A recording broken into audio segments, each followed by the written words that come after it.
সে এবার মাথা ঘুরিয়ে তাকাতেই দেখতে পেল সেই বৃদ্ধ লোক তার ভয়ঙ্কর প্রতিমা ধারণ করেছে। সে ভয়ঙ্করভাবে হাসছে আর তার দিকে আঙ্গুল তুলে বলছে, পিত নদীতে স্নান করলে সবার মনোকামনা পূর্ণ হয়।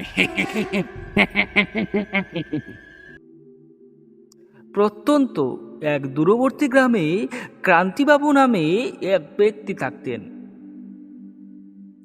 উনি পেশায় ছিলেন একজন শিক্ষক।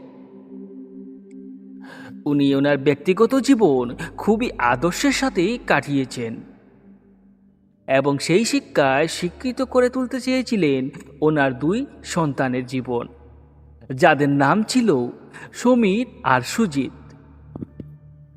উনি ওনার ছেলেদের মানুষের মতো মানুষ করার জন্য প্রত্যেক সাবজেক্ট ওয়াইজ টিচার ধরে রেখেছেন। উনি ওনার ছেলেদের প্রতি এতটাই যত্নবান এবং তাদের নৈতিক শিক্ষা দেওয়ার জন্য তিনি তো রয়েছেনই। তবে এত কিছুর পরও যেটা মানুষের কপালে থাকে সেটাই হয়। ক্রান্তিবাবুর বড় ছেলে মানে সুজিত, ও পড়াশোনায় খুবই ভালো ছিল। সে তার বাবার সব কথা মানত এবং সে পড়াশোনায়ও তার পারদর্শিতার প্রমাণ তার বাবাকে দিয়েছে। অপরদিকে একই পড়াশোনা করা ছাত্র তার ছোট ছেলে তেমন একটা ভালো ফলাফল তার বাবার হাতে এনে দিতে পারেনি। তার জন্য তার বাবার প্রচণ্ড মনটা খারাপ থাকতো। আমার ছোট ছেলেটা দিন তো দিন কি তৈরি হচ্ছে, এত টাকা পয়সা ওর তলে খরচ করছি, কিন্তু সে পরীক্ষায় ভালো রেজাল্ট এনে দিতে পারেনি আমাকে। এই ছেলেটাকে নিয়ে আমি কি করি এখন? না না না না না, এই ব্যাপারটা নিয়ে আমি দুনো ছেলের সাথে কথা বলবো। এই সুজিত, সমীর, তোরা কোথায়? এদিকে আয় তো, একটু তাড়াতাড়ি আয়, দরকার আছে তোদের সাথে। কি হয়েছে বাবা, এত চিৎকার করছো কেন? দুই ছেলেই কথার জবাব দিয়ে ওনার সামনে এসে উপস্থিত হয়। তখন ক্রান্তিবাবু ওদের কাছে একটা জিনিস জানতে চাইলেন। আচ্ছা বল, তোদের মনের ভাষণাটা কি? আমি তোদের নিচে এত টাকা পয়সা খরচ করছি, আর তোরা আমার সাথে এরম কি করছিস তোরা? সমীরের পরীক্ষার ফলাফল যেমন তেমন, কিন্তু সুজিত, তোর ফলাফলটা কি? এরকম চললে তো তোর জীবনটা শেষ হয়ে যাবে। তোকে নিয়ে আমি কি করব এখন? তুই আমার চোখের সামনে থেকে বেরিয়ে যা, আর কখনো আমার চোখের সামনে আসিস না। বেরিয়ে যা বলছি, বেরিয়ে যা। ক্রান্তিবাবুর রাগের মুখের কথা শুনে সুজিতও রাগ করে বাড়ি থেকে বেরিয়ে যায় এবং সে একটা নদীর ধারে গিয়ে বসে থাকে। মনে অনেক আক্ষেপ আছে, কারণ সে কি করবে? তার মনেও একই দুঃখ। সে হাজার চেষ্টা করেও পরীক্ষার ফলাফল ভালো করতে পারছিল না, তেমনকি সে গান বাজনাও তেমন একটা পারছিল না। তার মন ছিল অন্য একটা জিনিসে, মানে খেলাধুলার ক্ষেত্রে। যাই হোক, সে এইসব জিনিস চিন্তা করতে করতে সেখানে কাঁদছিল। দিন গড়িয়ে কখন যে সন্ধ্যা নেমে এলো সে আর বলতে পারছে না। ঠিক এমন সময় একটা বৃদ্ধ লোক ওর কাছে এলো এবং তার কাঁধে হাত দিল। ঠিক তখনই সমীর ছটফটিয়ে উঠে দাঁড়ালো। কে কে তুমি? ভয় পেও না, তুমি আমাকে তোমার দাদু মনে করো। কি হয়েছে তোমার? এভাবে মন খারাপ করে নদীর ধারে বসে রয়েছেও? কিছু হয়েছে নাকি তোমার? বাড়িতে কি কোনো ঝগড়া করেছো? হয়েছে তো ঠিক, আপনি জানলেন কিভাবে? উম,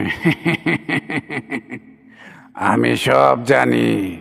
আমার কাছে কিছুই লুকোনো থাকে না। আর তুই যে জিনিসের জন্য এভাবে মন খারাপ করে বসে রয়েছিস, আমি সেই জিনিসটা তোকে পাইয়ে দিতে পারি। বৃদ্ধের এই কথা শুনেই সুজিত একেবারে চমকে উঠল। এটা কি করে সম্ভব? এই বৃদ্ধ লোকটা তার মনের কথা কিভাবে জানছে এবং সব কিছু কিভাবে গল গল করে বলে দিচ্ছে? আর উনি আমাকে কি পাইয়ে দিতে পারেন? এরকম জিনিস তার মনে ঘুরপাক খেতে শুরু করলো। বৃদ্ধ লোক আর দেরি করলেন না। বৃদ্ধ লোক ঘোল গলিয়ে সব কিছু বলে দিলেন তাকে। তুই তোর পরীক্ষার ফলাফল ভালো করতে চাস, আমি তোর সব মনোকামনা পূর্ণ করে দিতে পারি। সত্যি? কিন্তু কিভাবে? আহ, তাহলে শোন, ওই দেখতে পারছিস নদীর ওপারে একটা ঝুপড়ি দেখা যাচ্ছে। ওই ঝুপড়ির কাছে যা এবং ওই ঝুপড়িটাকে স্পর্শ করে তোর মনের ইচ্ছাগুলো বলিস, দেখবি তোর সব মনোকামনা পূর্ণ হয়ে যাবে। যা যা, বেশি দেরি করিস না।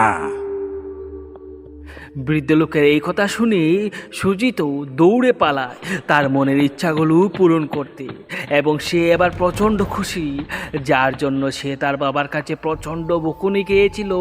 আজ সেই বকুনি থেকে সে মুক্তি পেয়ে যাবে। সে পাগলের মতো হাসতে হাসতে ছুটছে সেই ঝুপড়িঘরের দিকে। ঝুপড়ির কাছাকাছি যেতেই সে হঠাৎ পিছন ঘুরে তাকালো, কিন্তু সে যখনই পিছন ঘুরে তাকালো তার মাথা একেবারে ঘুরে গেল, কারণ সে যেই জায়গাটায় দৌড়ে এসেছে সেখানে কোনো স্থলভূমি নয়, বরং সে নদীর মাঝখানে নেমে এসেছে।